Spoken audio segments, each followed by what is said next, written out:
This is totally not concerning at all in the slightest. You know, we saw during the pandemic, and we have seen, since then, with the stuff going on still in the Suez, the problems going on there, the problem that then creates the international shipping problem at the moment going on the fact that those ports now having to take on more of those ships around Africa are very much overstocked. It is causing longer trips, longer delays, having to use more fuel to go for a longer route. You know, international shipping distance still pretty much matters. But we have seen clear examples that if you have to rely on imports, then you need to be really sort of focused on making sure that your imports and those routes are going to be reliable, that you're not going to have to worry about things like that's going on in the Red Sea. And I've said before, there could be other points in the entire world which has shown that the entire international sort of shipping is actually incredibly vulnerable, incredibly vulnerable.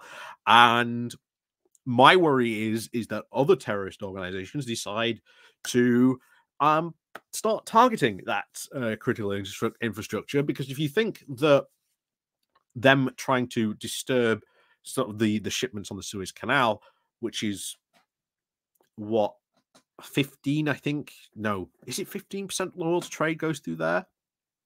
So what happens if you look at maybe in around Indonesia, the straits around there, roughly around 30% of the world trade goes through that.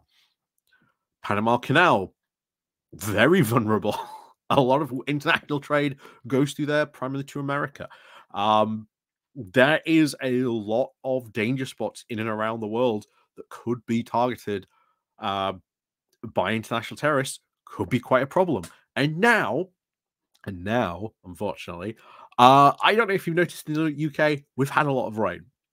And because of that, that causes huge problems to farmers. This is not, of course, something new. This has been a problem that has been building. A lot of this blamed on global warming, but other things going on as well. It's going to cause big problems. And to no one's surprise, guess what? Farmers warn of crisis building. Crisis building as record rainfall drastically reduces UK food production. Totally not worrying at all, right? Totally not worrying at all. So, anyway, before we do go getting into this, please do remember to click on the like, share, and subscribe button. And of course, down below, there are links to my Patreon page, the notification thing called Buy Me Coffee, where you can buy me coffee, the YouTube thank you button, and of course, there's the Pony Club down below as well. So, let's go cracking on into this, because this is super reduction, because we've had a massive reduction in the yields of UK food production. And we've seen in particular recently, just in Europe, with all those big farm protests that have been happening, very much done by the on purpose nature, as we've seen, of Russia trying to have a massive influx of wheat going into sort of the European market, which has vastly caused huge disruption. Imagine what if they were to do that the other direction. You can see where this now starts to become a bit of a problem if we are relying on such a big sort of import sort of culture that we've got.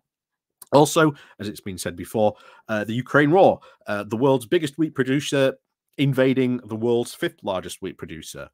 Gee, that's totally not a problem. And of course, much of the areas that Russia is taking are, of course, prime farmland for currently that Ukraine owns. If Russia takes that territory, it's not theirs anymore. So Russia would become, in and away, far be the biggest wheat producer in the world because it would take these lands.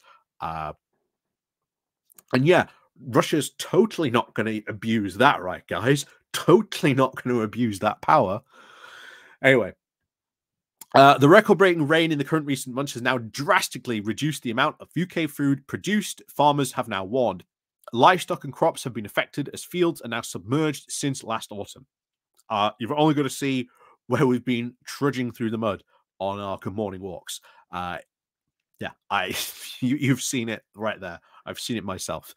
It has been expected to be over exceptional wet 18 months, and according to the Met Office, a very large amount of rainfall since October 2022 to March of 2024, the highest amount of any 18-month period recorded in history. The Met Office started collecting data in 1836. So the UK will be more now reliant on more imports of wheat for the coming year and potentially beyond because of the drastic reduction in yields. So, of course, going to be a big problem. So the prices of goods such as breads and other food made from these grains are already rising and now likely to now rise even further. Again, combine this with the import checks going on. Yeah, you can see this being a bit of a problem if Russia decides to sort of maybe take advantage of some of these things with its power that it now has. Wheat production has been down over 15% since November, the biggest reduction in crop yield since 2020. Oilseed rape is down 28%, the biggest reduction since 1980s. Winter barley is now down 22%, and over 355,000 hectares, the biggest reduction since 2020. These areas that have been planted are now likely to produce very poor quality crops, as the soil is now completely waterlogged, and some crops are likely to fail. The farmer group said, saying with the unfavorability of weather is now putting at risk of the yield being significantly reduced.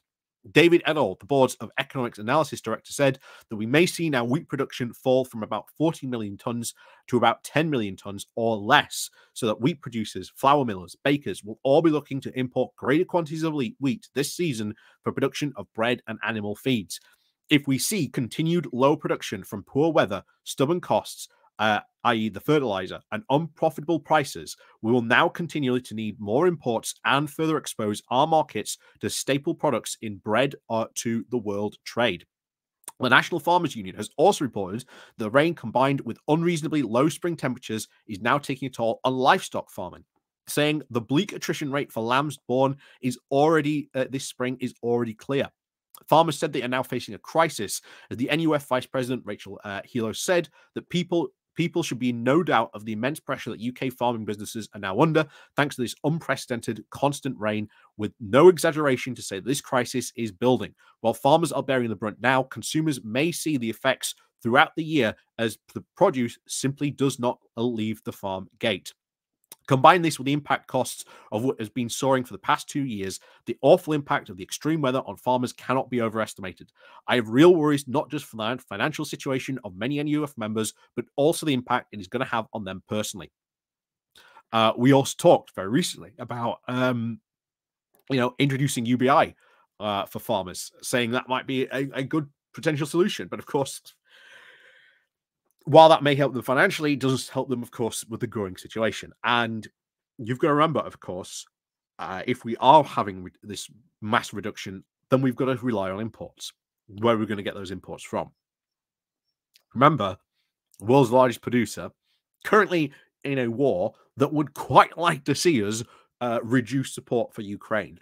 I would not be surprised. I would not be surprised to see this year, or maybe in the coming years, Russia use that influence that it has with these with its power on this end to start trying to put pressure, start trying to distort markets, start trying to cause problems in some way, shape, or form. Because we saw this with all those farmer protests very recently, swallowing hook, line, and sinker the far right-wing Russian propaganda that they were peddling. And of course, the wheat they were complaining about was not coming from Ukraine, it was coming from Russia. The EU said it was going to sort of do something about this and sort of make moves against it. I think it's something our own government needs to sort of really take an issue and look at and think about, that if we've got to depend on imports of wheat, maybe for the foreseeable future, because again of this weather, much reduced things like this, then we've got to take a look at how we can alleviate this crisis. If not, it's going to have a big impact on consumers, especially since we've still got a cost of living crisis, still got an energy crisis. The war in Ukraine does not see any time of stopping, at least anytime soon. We got to look for alternatives in some way, shape, or form. And we, of course, we've got to help out the farmers as well, make sure that they are not going to be overly too financial costing on them. And, what can we do about this? There are obviously going to be solutions out there, but it's just finding out what those solutions are and how we can implement them. But as always, let me know what you think down below. And of course, as always, we'll see you all next time.